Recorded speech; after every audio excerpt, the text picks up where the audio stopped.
Hello các bạn, hôm nay thì đang đi cà phê và bữa rồi khi mà mình lên cái video nghỉ việc để làm YouTube thì rất là nhiều bạn cũng chia sẻ đồng cảm về cái việc là làm YouTube nó rất là áp lực và nó có rất là nhiều những cái áp lực do tự bản thân mình gây ra.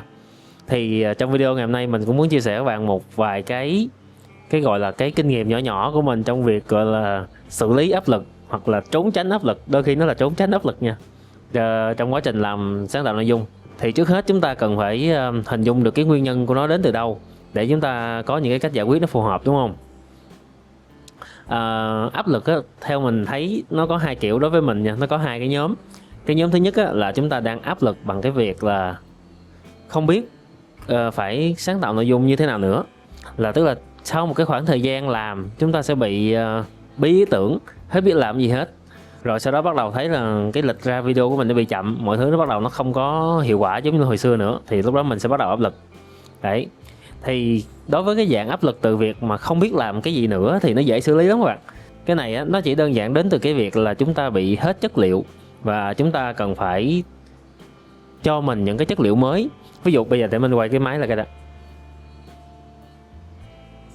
Rồi, đây các bạn có thấy cái bình trà đá đằng đó không? Các bạn có thấy khoảng tầm 2, 4, 6 cái ly, đúng không? Đây là 6 cái ly nè. Đó. Thì cái chất liệu của chúng ta nó giống như nước trong cái bình trà đó vậy đó. Mỗi lần chúng ta làm một cái video á, là chúng ta rót ra ly trà đá. Giống như là ở đây có ly trà đá. Thì sau một cái khoảng thời gian á, là mình sẽ rót hết nước ở trong cái bình trà đá đó ra cho khách hàng đi, kiểu vậy, cho khán giả người ta xem. Thì để có được những cái chất liệu mới là mình phải đi chăm cái nước đó lại. Đó là cái nguyên tắc của nó, chăm cái nước đó lại, chăm những cái chất liệu mới vô trong con người của mình. Vậy thì để chăm những cái chất liệu mới vô trong con người của mình đó, thì chúng ta sẽ làm những cái gì? Cách mà mình hay làm nhất á, là đi uống cà phê với lại một số những anh chị em bạn bè mà đang có cùng cái lĩnh vực với mình, đang cùng làm video chung với mình. Thì khi mà đi như vậy á, các bạn sẽ có được hai cái lợi. Cái lợi thứ nhất á, là được cập nhật tình hình là những thuật toán nó như thế nào. Tại vì mỗi người làm một cái kênh khác nhau, một cái chủ đề khác nhau á, là chúng ta sẽ va chạm với các loại chủ đề khác nhau, rồi sẽ bị thuật toán quét khác nhau, rồi đề xuất cũng khác nhau. Cho nên là mình sẽ đi cà phê giao lưu để mà cập nhật tình hình những cái đó. Cái lợi thứ hai trong việc đi cà phê giao lưu á, là chúng ta sẽ có thể cho mình những cái ý tưởng mới trong việc làm nội dung của mình. Nhiều khi mình ngồi suy nghĩ á, thì mình không có nghĩ ra, nhưng mà bạn bè mình vô coi kênh của mình cái kêu là ê bây giờ mày làm chủ đề này đi, hoặc là làm cái video cái này đi, người khác xuống mình làm video kia đi. Thì từ những cái đó nó sẽ cho mình những cái chất liệu khác. Chị bình luận cái áp lực này, chị đang làm kênh nấu ăn á. Giả sử như bây giờ chị biết nấu về thịt bò, chị có rất là nhiều thịt bò, xong cái chị nấu khoảng tầm 20 cái video, xong chị hết biết nấu món gì về thịt bò nữa rồi á. Cái chị đi cà phê thử một lần với bạn bè đi, cái bạn bè đưa cho chị 10 kg thịt heo, rồi bày cho chị vài cái món về thịt heo, xong cái về nhà chúng ta sẽ lại có khoảng tầm 5-7 video, 10 video về việc là nấu những cái món ăn về thịt heo. Đó là cái lợi thế của việc đi cà phê nó như vậy, là cho mình những cái chất liệu mới ở bên trong để có thể tiếp tục làm nội dung video. Một cái cách thứ hai để mà có thể bổ sung lại những cái chất liệu bên trong người của mình á, là chúng ta sẽ đi học. Thì thay vì đi cà phê á, chúng ta sẽ tìm những cái môi trường nào đó, học một cái môn nào đó mới. Có thể là nó không liên quan đến chủ đề mà chúng ta đang làm, nhưng mà kiến thức nó có một cái hay như thế này là nó có khả năng phối hợp với nhau để tạo ra một cái mới. Giả sử bây giờ chị chỉ biết nấu ăn thôi, đúng không? Xong cái bây giờ chị học múa kiếm đi. Giả sử chị đi học múa kiếm, đánh võ cho vui vậy đó.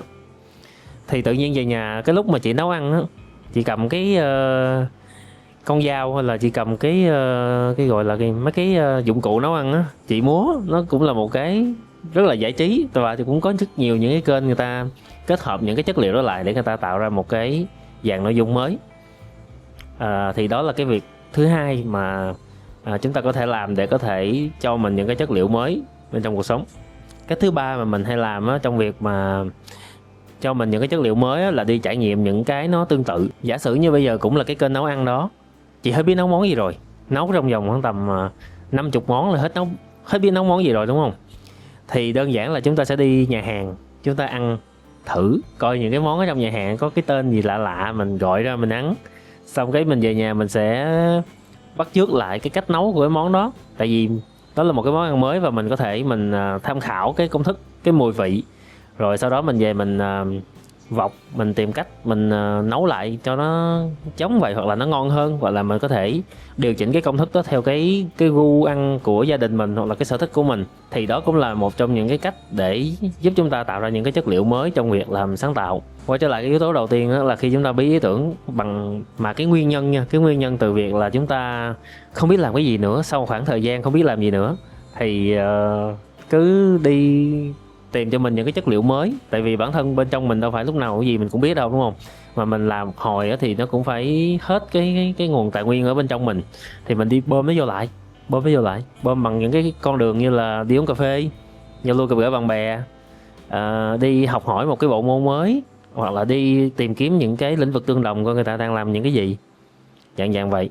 Và cái nguyên nhân thứ hai mà chúng ta bị áp lực đó là thường bị mất cân bằng trong cuộc sống mà. Và cái này nó rất là khó xử lý. Tức là mất cân bằng, các bạn có thể hiểu cái nè, tức là mình cũng biết phải làm cái gì đó, tức là phải biết làm những cái video nào trong cái danh sách nó còn rất là nhiều video chưa làm, nhưng mà bây giờ mình quá ớn rồi, hoặc là mình làm những cái này lên là mình quá mệt mỏi với cái công việc mà làm nội dung này nữa, thì cái đó là một sự mất cân bằng về tinh thần, về trạng thái tâm lý, hoặc là mọi người hay dùng một số từ như là mất cân bằng năng lượng á. Thì cái này nó có khá là nhiều cái nguyên nhân sâu xa, và có một cái mình hay thấy là việc chúng ta muốn có nhiều lượt xem, chúng ta hay làm những cái nội dung đôi khi nó không còn là chính mình nữa. Ví dụ như mình không có thích hà rỡn thì, nhưng mà mình lại cố gắng làm nội dung hài giải trí, mình phải gồng mình lên, là mình thay đổi cái từ trường năng lượng của mình để mình làm những cái nội dung đó, là mình sẽ bị mệt rất là nhiều. Dạng thứ hai là cái kiểu nội dung thứ hai đó là bị mất cân bằng năng lượng, đó là dạng nội dung tiêu cực.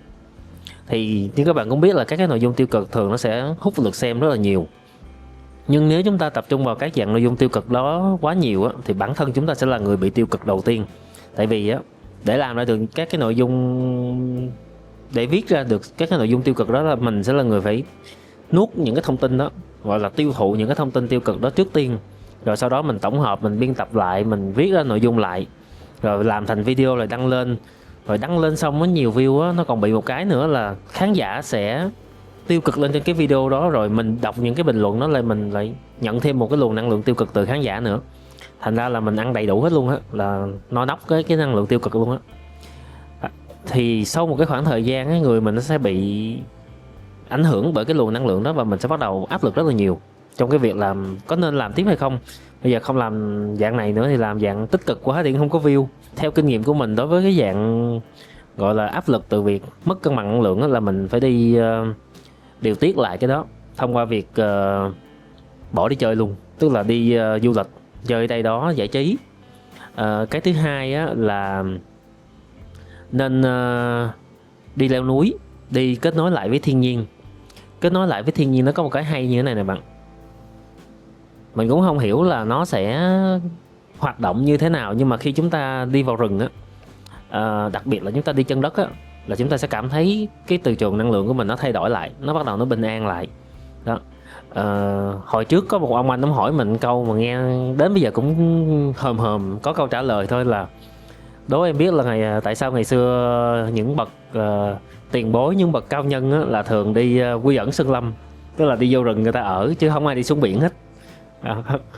Cái mình thấy hén tính ra toàn là mấy ông vô rừng ở không, chứ mấy ông không có xuống biển ở để mà tu tập. Thì mấy lần mà mình đi leo núi thì mình thấy nó có cái như thế này mà mình nhận thấy rồi, là cái không khí ở trong rừng nó tươi mới hơn là ở ngoài biển. Ngoài biển nhiều khi gió nó hành, nắng nó nóng thì mình sẽ không cảm giác thoải mái nhiều.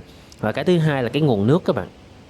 Ở trên núi là nước từ sương, từ mưa ở trên núi, rồi mỗi buổi sáng nó lắng, nó chảy xuống những cái khe, thì nước ở trên núi nó rất là mát và nó rất là trong. Thì tiếp cận với một luồng không khí trong lành và một cái nguồn nước nó trong lành nó sẽ giúp cho cái tinh thần của mình cảm giác nó được chữa lành hay sao đó, kiểu vậy. Cho nên là nếu mà các bạn muốn cân bằng cái năng lượng tiêu cực này là các bạn đi lên núi, đi vô rừng thử vài bữa đi, mình cũng đi hoài Và cái cách thứ ba á, là học ngồi thiền để mà tịnh tâm, để mà xả bớt những cái đó ra.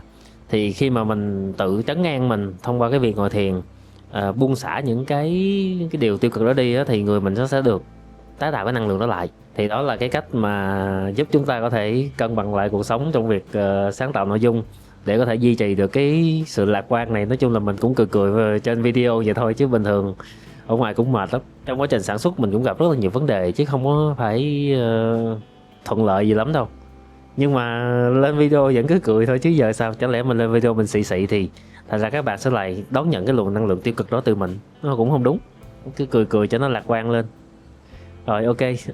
Cảm ơn các bạn đã xem đến hết video này. Và nếu các bạn cũng đang muốn tìm lại, muốn bổ sung lại những cái chất liệu mới, hoặc là muốn xả những cái năng lượng tiêu cực ra trong quá trình mà làm nội dung video á, thì có thể thử những cái cách mà mình đã thử rồi và mình thấy nó hiệu quả thật. Cảm ơn các bạn đã xem đến hết video này, và hẹn gặp lại các bạn trong video tiếp theo.